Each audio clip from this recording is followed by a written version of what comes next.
Tim, I normally put this link out there so that strangers can reach out to me, but you are not a stranger. Yeah, we do know each other a little bit, but we haven't actually had a chance to sit down and chat in quite some time. Yeah, it's been a few years. So Yeah. basically strangers. On internet times, if you don't talk to somebody for a few years, you're basically a stranger. Oh yeah. Yeah. Facts.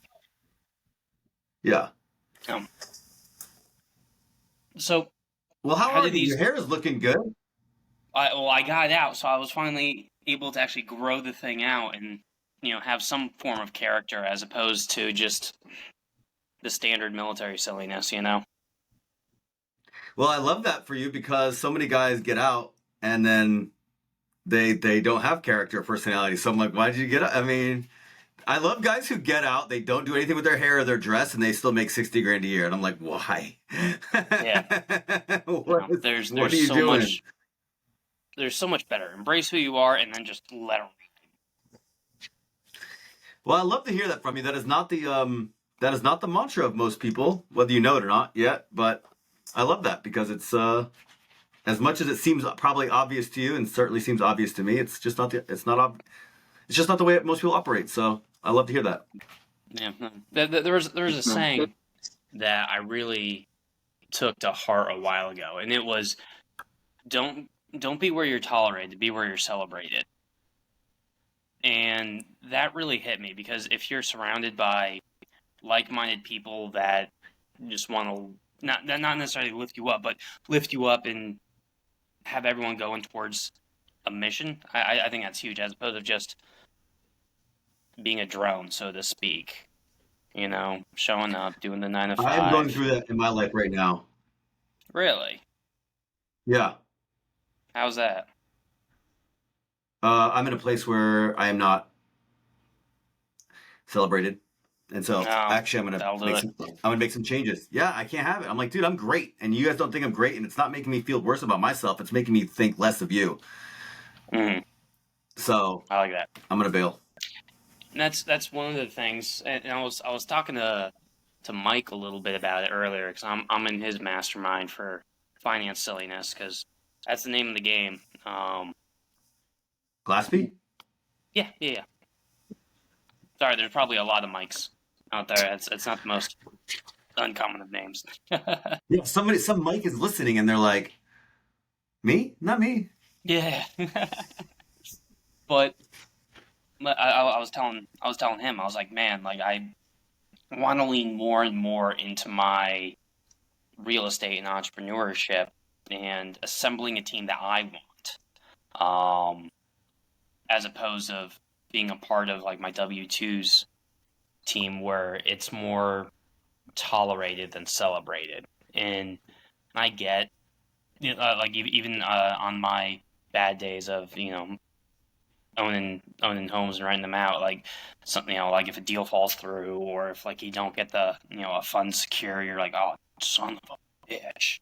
But I never felt bad versus like at work where sometimes I'll leave and it's like it just eats away a little bit. So keeping that going. Love that for you, dude. Yeah, I love that for you. I feel very much the same. I kind of rather work on. Yeah, I'd always rather just work on my projects, even if they're not as good or big as other people's Hmm. projects. At least they're mine, and all the failures I've had in real estate, I've just never. I don't really remember them. All the failures, if I think back, maybe it's just my bias because I'm thinking about it right now. Like all the times where I've like really not done well, it's because I was just in a job. I Yeah. was just in some place that I'm like I'm just drearing along. Actually, the time that I thrive most is when I'm at a job I hate so much that I'm like I'm gonna side gig and then exit. And those like, that those times when I really thrive is when I'm working for myself, Hmm. but have the sort of two jobs. I like having two jobs. Yeah. That's that's that's actually my current position because I have my real estate and it's short-term rental takes up a significant amount of that time, but then Not also passive. W-2. Yeah. Oh God, no. Like of all the passive income, short-term rental is the least passive. I closed down two short-term rentals this year and converted them back to long-term rentals, and I probably lost 40 to $50,000 over the last 2.5 years on converting them to short-term rentals, getting rid of all the furniture that I didn't get nearly, anything for, having to paint and Yeah. repaint, management, like the losses, like, and honestly, and not even that doesn't even count the time. So I converted 2 properties to short-term rentals. Neither of them Hmm. made really money. They took a lot of time and energy and a lot of stress, and then I converted them back. And I'm like, and now Yeah. I have Roderick. Roderick, my partner, just manages everything for me. And I'll tell you what, I Yeah. think I might be the closest person to passive income in real estate because Roderick, my hero, my lifeline, my partner, the second love of my life. Um, he calls me sometimes Hmm. and is like, "Hey, didn't want to bother you, but you had a flood in your property, and I had to replace all the cabinets, but I already did it. It's done." And best That's what we yet, do. check this out: the dude skims my money. I love this. I found out one day I'm in Buildium because we use Buildium. I find Hmm. out one day and my accountant's doing my books, and she's like, "Bro, your property manager has $15,000 of your money sitting in his account." Or it was something like, no, we found out that there was like $15,000 missing. Wow, that's a bit. And I was like, what the heck, Roderick? And he's like, oh, yeah, well, I know like bothering you for repairs. So I just keep like a little CapEx budget. And when something Hmm. happens, I just call you and say, the cabinet's flooded out. And we fixed it. And we used $4,000 and I'll just replenish that. You don't have to think about it. And so he just gave me access to the account. So it wasn't even like it was on his books. I just didn't have the right setting or whatever. Yeah. And so that's how passive my real estate is now when I do it right, which Nice. is he just that dude takes such good care of me. I'll never find another one like him. And that's where going into like finding partners and people who are aligned with your risk temperament and strategy and values.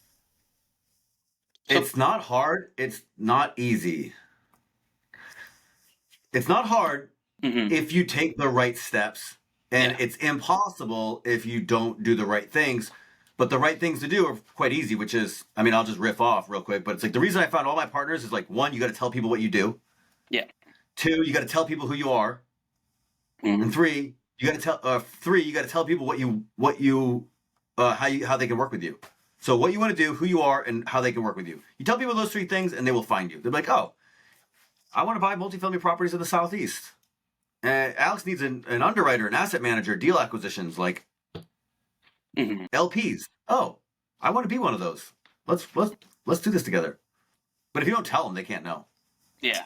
It's actually not a bad idea because I started up a Find Some Properties branch up here in upstate New York, and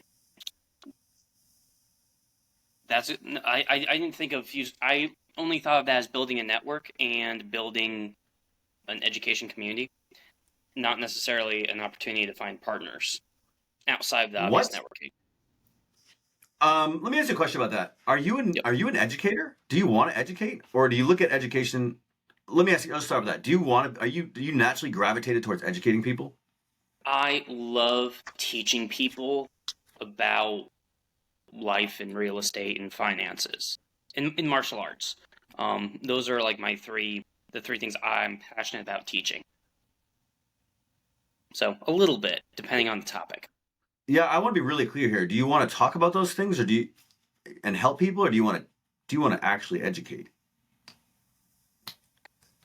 Well, what's the Okay, let me ask difference you a between question. Let those me ask two? you a different question.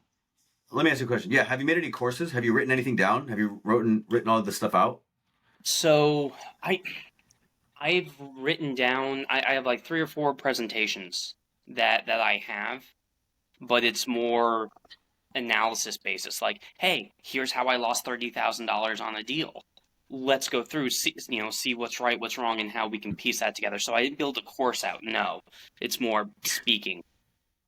Yeah, I'm just asking questions. I try to look at people not for what they say, but what they do. And so when I Hmm. meet, like right now, it's hard to tell because a lot of people are like educating. But the reason where I'm going with all this is a lot of people right now like education is popular because it's profitable because deals are harder to find. So people are like, Yeah, oh, I'll make money on telling people how to do it rather because I can't do it right now. But most people I don't believe are natural educators, and that's fine. And so it's interesting when you said like, "Hey, I've been using this meetup as an education platform rather than a networking platform or like a team building platform." I'm like, hmm what's interesting is, again, I'm projecting more than I'm asking. To be Mhm. fair, but like when I do meetups, because I've started a few meetups before. Yeah. I have never done a meetup where I'm like, we have a speaker and we have education. I've never done that because Mhm. I'm not an educator. I don't care. I'm like, talk to people Yeah. one on one, right? Like you and I have gone to meetups before. Like I used to show up late so I don't have to hear the speech. I'm just like, all right, now we're hanging out Yeah. because, and that's just me. But in your meetup, you're going to be the thought leader. So even if you wanted it for education, and even if you wanted it for, community building, all these things, the same principle applies. Like if you want to get partners out of that, Yeah. how do they know they can be a partner of yours? Like one of the worst things I think happens, especially when people become thought leaders, they have a podcast. There's this thing in our heads and all of our brains that you see somebody who's got a podcast and they're up there and they're a thought leader or they're an authority. You don't actually know what they're doing or what they're about. Yeah. There's this weird effect where you're like, they're real.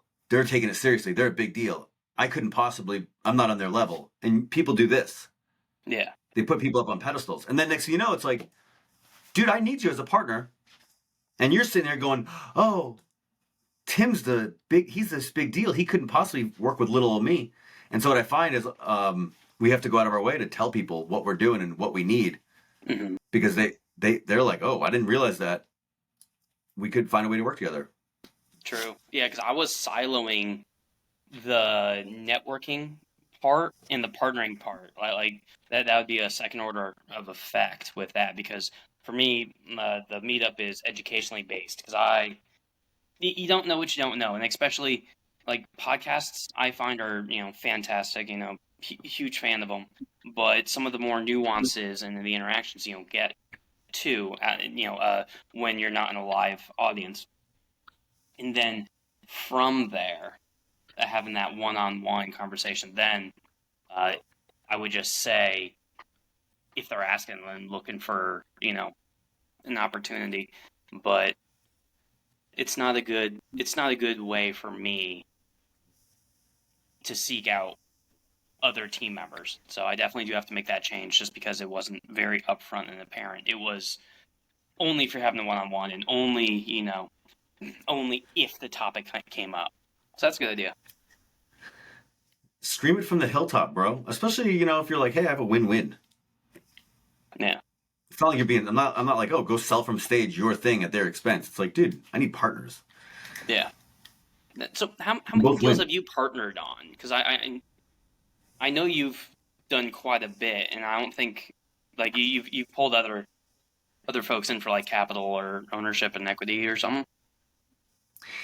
Yeah, I've done a bunch of partners on single-family deals where all my flips. I always had partners. I had equity partners. I didn't Yeah. do debt. I like did so I'm like, I want to make you real money so that we can keep doing it, which didn't end up working out, but that's another story. Hmm. Um, so I partnered on a bunch of flips. I got four partners on a 24 unit, and we bought a Okay. 24 unit together, $1 million property. And then Hmm. I raised money for a syndication that I had found the deal. I put the operators together and raised all the money. So I raised 1.4 million from 32 investors. Okay. That's a bit. Yeah. So Yeah. let me ask you about that $1 million deal. The what you said 20 unit 24, apartment yeah. complex. Out in Fayetteville, yeah. 24. Um, for that one, you said you had five partners. I was looking at getting like a 17 unit for around the same price up here in upstate New York in Rochester, Okay. and it ranged depending on the partners. Like we could do it with three, or we could bring up to five. And our lending source was like, 5 on $1 million. That's that's kind of a lot of hats in the ring. Did you ever experience that, or is that just go find another lender? Here's what I did. The bank didn't care as long as they had less than 20%. So what I did was I structured the deal so that I had whatever it was. It was 23%, and my other partner had 23%, and then everybody else had 17. Whatever the number came out to, it was something like that. Okay. And what that means, and the way that, and I had to put more in because we all put in an equal Mhm. share. I had to put more in. But what that allowed the bank to do is what it did was it prevented from the smaller partners from having to get their own underwriting. So the bank didn't have to deal Yeah. with them. And that's where the banks have to work, is when they have to underwrite somebody and guarantee the loan against their name. So that Hmm. number, by the way, most people don't know this. I only know this because I was in banking. That number is 20%. So Hmm. generally. So if somebody has less than 20% equity in a deal, banks don't care. Yeah. Generally. That's not a hard and fast rule. So what you do is you structure the deal and just say, me and whoever like wants to be like, you know, I want to take, maybe you'll take a bigger paycheck from it. I didn't. Hmm. I didn't take a bigger paycheck, right? Because you're going to do more work and you're going to take more Yeah. risk. But because it was a smaller deal, because it was my first deal, I was like, I will do that for free, and that'll be my trade Hmm. to get trust.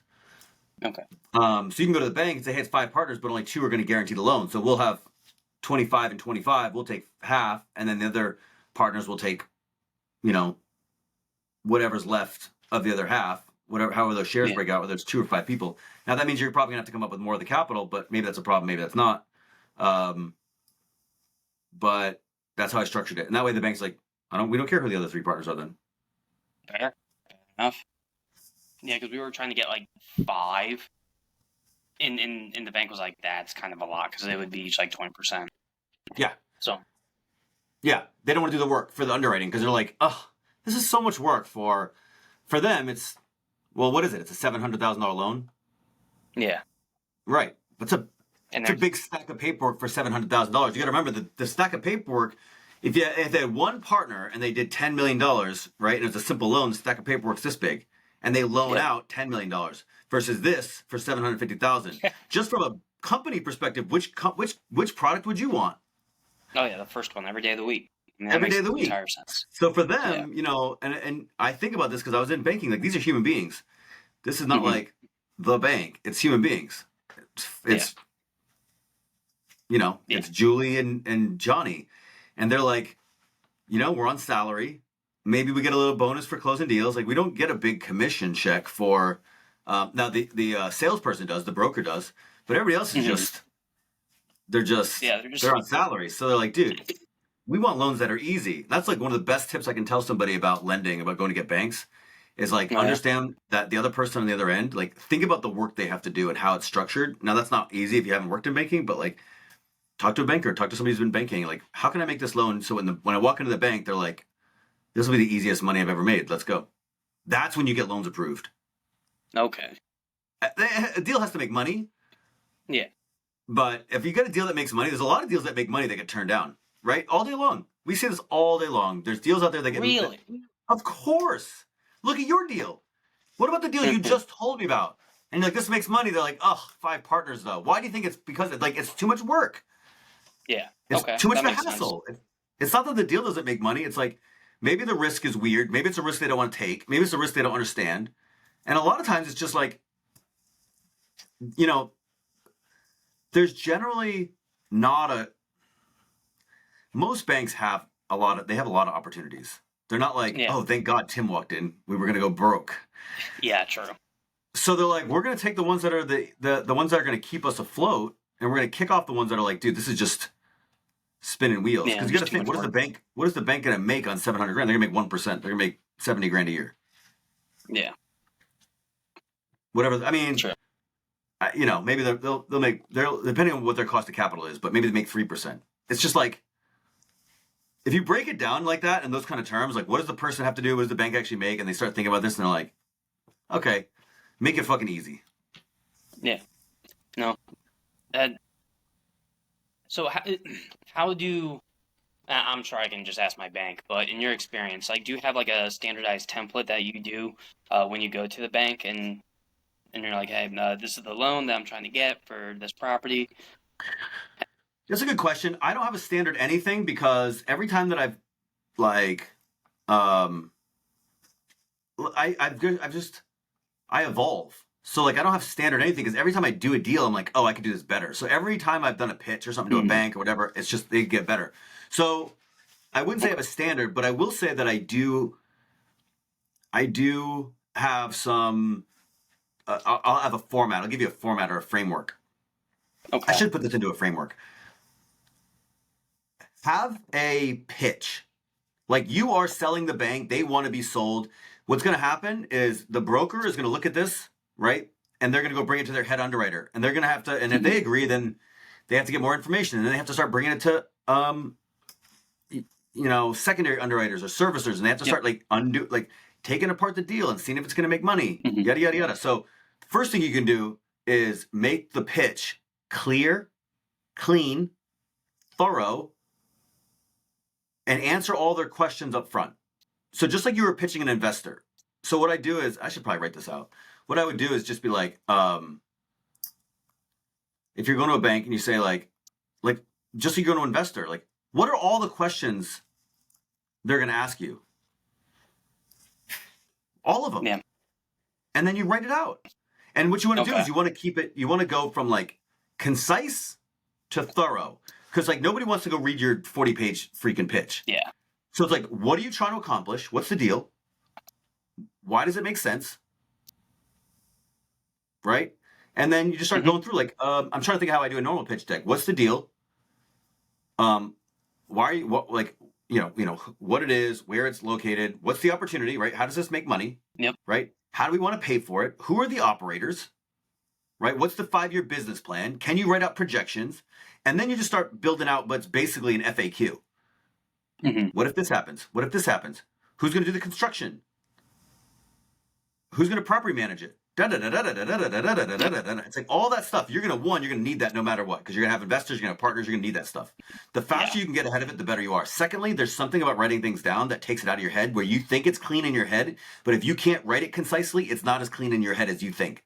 So getting things out on paper concisely is like, it starts to really make things coalesce in a much different way. So if you can write out a pitch that's like 5 pages and has financial projections and has a bunch of risk mitigations in it, and you could give it to them, because you got to think. Let me tell you what the bank's going to do. They're going to write a CAM. That's a credit application memo. And what that CAM is, that's their version of the same thing, but it's going to be way more thorough. That thing is going to be 40 pages. Jesus. And then they're going to give that to the credit board. That's how most banks work, small regional banks. They're going to give it to the credit board. The credit board is like the 8 people who funded the bank, generally, and like maybe the head underwriter and some people on staff and some board members maybe. And they're going to decide if they want to do the loan or not. And maybe they read the 40 pages, maybe they don't. What they're going to do is they're going to get pitched. They're going to get the pitch. They're going to get the short version. So you want the deal you want to sell the deal to the bank from day one. And you're going to do that by being clean, concise, right? And then like when they want it, it's thorough. Excuse me, I got a cold down fight because I moved to a place that's cold as shit. Yeah, I wouldn't recommend that. Well, I know now. I got up here, it started snowing, and I started coughing. I'm like, son of a bitch. And turns out icing is a thing, and de-icing is a thing. Okay, clear, concise, thorough. Answer all the questions. 5-year plan. The who, what, when, where, whys. Risk mitigation. And roles and responsibilities. Yeah. So, and then the other thing is, all the things that you need for underwriting, which you should know, right? Your W-2, your 1099s, your tax returns. Dude, bring all that to them day one. Okay. Because they're going to ask for it. Make it easier. Yeah, true. And here's the thing, dude. What does this all start to do in their head? You're easier to work with, so they want to give you more or lend you more money. You're easier to work with, so they want to work with you. And guess what? People who are thorough, prepared in advance, right? Who come who are taking it very seriously, they don't go out of business. True. Yeah. They're a little bit more type A and on it and more proactive than reactive. Dude, if you're on it, they're like, oh, this guy's going to take care of this project. Not only does it make money, not only is the deal easy to do, this guy's all over this thing. True. Dude, you are a risk. You want to display yourself as low risk as possible, and you do that through your behaviors. You do that through preparation. Okay. I like that. Because I have a small template that I used, because we've bid on 3 different, because we're looking for like the $1 million to $2 million range with me and a few partners. We've done 3 bids. 2 one we got financing for, but one of the partners fell through just because we couldn't get loans. But we're actively trying to get more of these opportunities pop up in the local area. So I'm going to apply this to my template and make it easier for everyone involved. Yeah, start talking to those brokers more. Okay. The brokers are the same thing. The brokers are the same thing. Mm-hmm. What does the broker want? They want somebody who can close. They want somebody who's going to make their life easy. Yeah. They want somebody who can come up with the cash. So the same thing with the brokers. You're like, dude, let's hang out.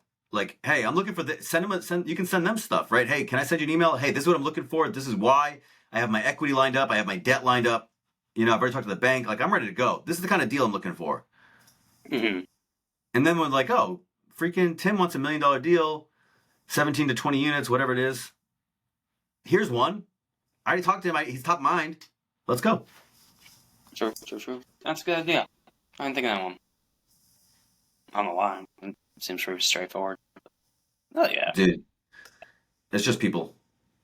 Yeah. I feel like people forget that a lot.